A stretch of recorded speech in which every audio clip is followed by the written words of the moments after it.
Marianne Williamson, who ran in the Democratic primary the last time around, has launched her bid to challenge Joe Biden, assuming he runs.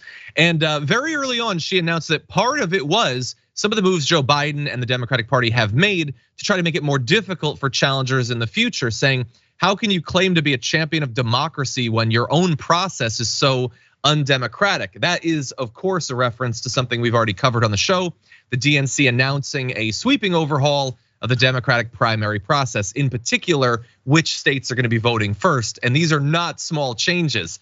Democrats voted to endorse a proposal that starts the 2024 Democratic presidential primary circuit on February 3rd in South Carolina.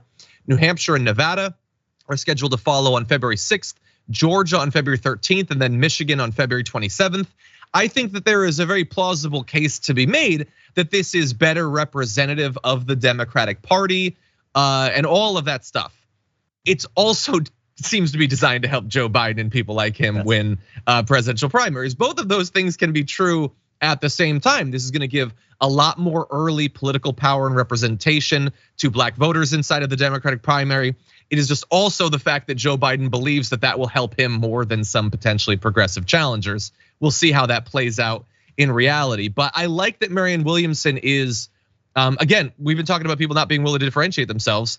She's focusing on a big change that maybe could have been handled in a different way, and saying that she is going to be a credible challenger. She obviously had difficulty generating a massive base last time around, but she raised some interesting issues. We interviewed her here on the show in studio. David, what do you think about this? I believe the first announced challenger to Joe Biden? Well, I'm not sure that she is going to be the strongest candidate, but she is absolutely right about the DNC having its thumb on the scale to help Joe Biden and to tamp down any challengers, progressive or otherwise. I mean, you look back to 2020, and Bernie Sanders did super well in Iowa, New Hampshire. That sort of catapulted him. He was in the catbird seat, and then the Democrats decided to coalesce around Joe Biden, and he won South Carolina, and that sort of stopped the bleeding, and Joe Biden goes on to the nomination. So by starting with South Carolina, again, a Joe Biden stronghold. And again, the first primary race, the first caucus or primary race gets huge attention from the media and helps whoever wins get huge amounts of donations and more power and momentum. So this is the Joe Biden reelection for a nomination plan to help him. I just think though that it becomes even more interesting if Joe Biden has some sort of health issues and the next couple of months decides that he cannot run.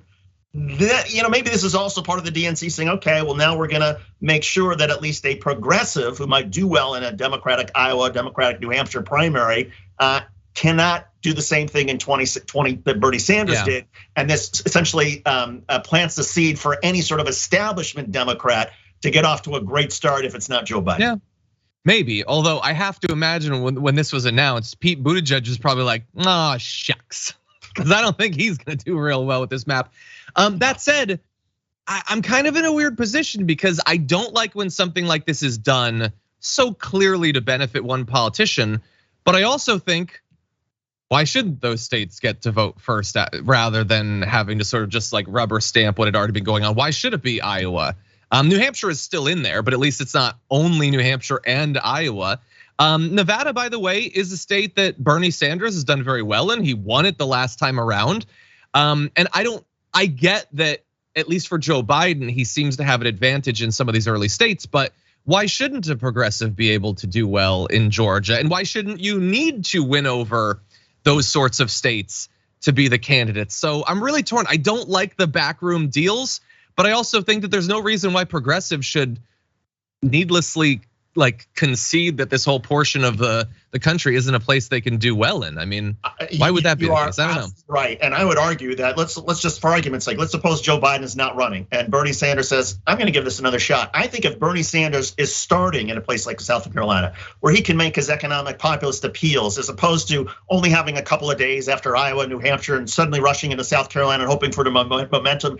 If he can start with this message for a couple of months in South Carolina, I actually think the progressive message there would do very well with Democrats who just haven't been exposed to it that much. And then if you do well in South Carolina, you go to favorable turf in Iowa, New Hampshire, and suddenly maybe you've won the first three and the nomination is yours. And at that point, the establishment cannot stop you. So there may be some advantages here for progressives because they can take their message for several weeks now to South Carolina and say, this is the first one, we have to concentrate on South Carolina first. And I think they could do well. Well, We'll see. We're gonna be covering it in depth.